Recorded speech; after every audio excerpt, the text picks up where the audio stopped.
Is DAFUQ the villain? Today I will show you and explain the new additional secrets that have been found about episode 70 part 3 of Skibidi Toilet, which has become the longest and saddest episode of the entire series. In this video we will analyze those secrets that we hadn't noticed before. For example, the secret conversation that DAFUQ had with the scientist Skibidi. Could it be that DAFUQ is actually the true villain, and what happened to Titan TV as it was injured? Also, is it true that a new race, the Computer Men, could join the Alliance? These and more secrets will be discussed today, so if you want to know about all of this and more, stay until the end of the video. But not before 100 likes, and everyone subscribe and activate the bell if you want me to upload more explanation and secret videos of Skibidi Toilet. I am George Isaac 115, and let's start with the video. Titan TV has been injured in the new episode 70 part 3 of Skibidi Toilet. Many hidden secrets have been found that were hidden in plain sight, and most of them we have already analyzed and explained in the previous video that I would leave recommended up here. However, there are certain details that I did not mention in that video because otherwise it would have been too long, and that is why in this video we will talk about those details and secrets. We will start by talking about something that I asked you in the previous video, and that is that in this part of episode 70 part 3, DAFUQ could be heard talking to the scientist Skibidi,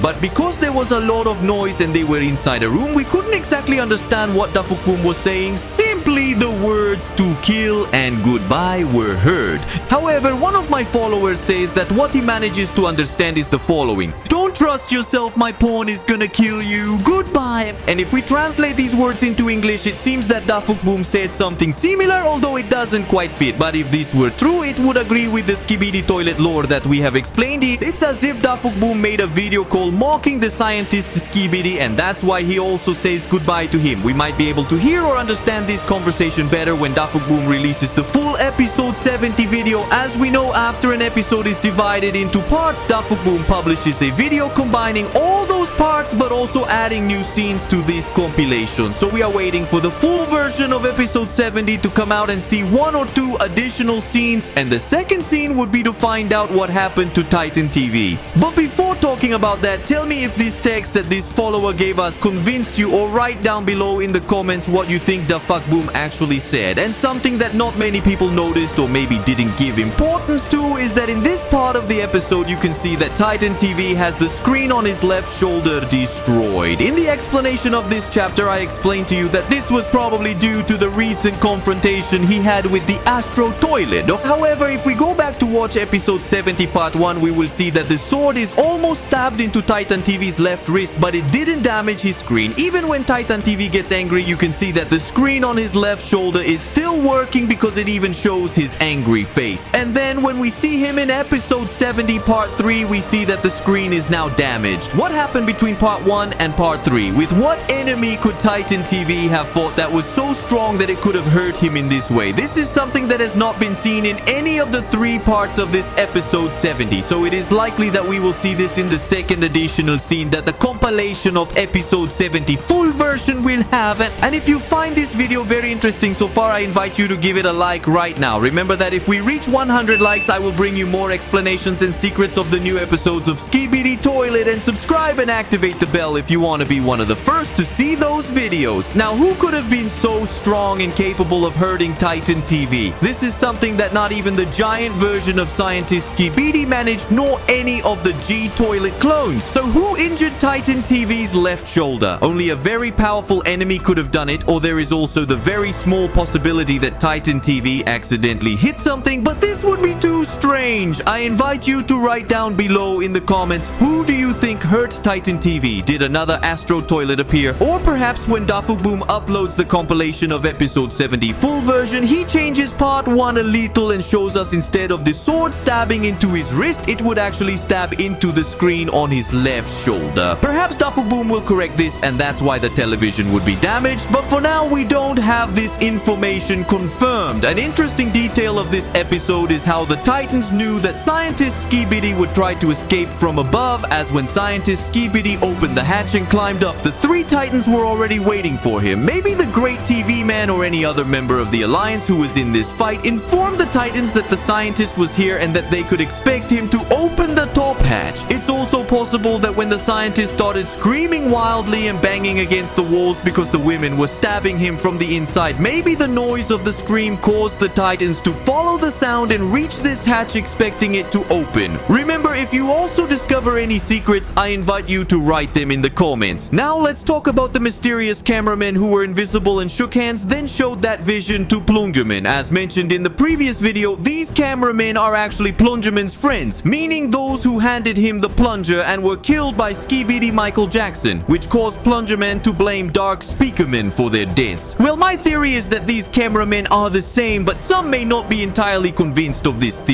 However, there is a detail that could further support what I'm saying, and it is that if we remember episode 68 part 2, one of these cameramen tried to shake hands with the surviving cameraman, but he didn't want to shake hands, and this cameraman chose to make a thumbs up gesture instead. And if we look at his tie, it's the same tie worn by the 2 cameramen who gave the plunger to Plungerman, so we can say that they like to shake hands with their friends. And this aligns with what we saw in episode 70 part 3, that the first thing they do after completing their mission is to want to shake hands. It may not be as significant or meaningful, but it's a small additional indication of the theory I mentioned, although it could also mean something else. Now, as we know, these 2 cameramen are now working for DAFUQ, and the surviving cameraman has been working for him all this time, which could mean that in episode 68 part 2, one of these cameramen tried to shake hands with the surviving cameraman because they are accomplices and both work for DAFUQ. Perhaps the gesture of shaking hands was a way of telling him that they are also now working for DAFUQ and that they know the secret of the surviving cameraman. However, I really don't believe that's the case, and in reality, these 2 cameramen started working with DAFUQ after the attack by Skibidi Michael Jackson. I don't think they were working with DAFUQ before, so when he shook hands with the surviving cameraman, it was simply out of friendship. Finally, let's talk about what happened in that vision that these cameramen showed Plungerman. We all noticed that on DAFUQ's desk were the heads of a cameraman, a speaker man, and a TV man. Could it be that DAFUQ is the true creator of the TV men, cameramen, and speaker men? This is a theory that I've been pondering for a long time, as it would explain why sometimes he helps them or why he has superpowers, because he's like a kind of god in that world. And perhaps in addition to creating the Skibidi toilets, he also created the soldiers of the Alliance. That is, the true story of DAFUQ might be that when he worked in that laboratory, he accidentally created the Skibidi toilets, and then to try to fix his mistake and defeat the Skibidi, he created the cameramen, speakermen, and TV men. Could it be that DAFUQ is the true creator of them all? Perhaps that's why he had a camera, speaker, and television on his desk, as he uses these objects to create these androids for real. At the same time, it would be an analogy with what the real DAFUQ does. I mean the one in real life who created the series of the Skibidi toilets and obviously also created the characters of the Alliance. But another thing that was on that desk was an old computer. Could it be that this would mean that computer men will soon arrive? This is a theory that has been discussed for a very long time in Skibidi toilets, and throughout all these episodes, DAFUQ has left several clues that would speak about the possibility of having a new race, which would be the computer men. Now, certainly the real DAFUQ has probably heard about this and might want to make it a reality in upcoming episodes. Perhaps in this vision, by showing us that computer, he was warning us that computer men will soon arrive. But for now, nothing is confirmed, and these are just theories. Although there's also the possibility that the computer was there simply because it's DAFUQ's work tool, as the computer would be used to insert the floppy disk given by that cameraman. In other words, that computer is on the disk because DAFUQ uses it, while the camera, speaker, and television may be trophies or decorations showing that he is the creator of those subjects.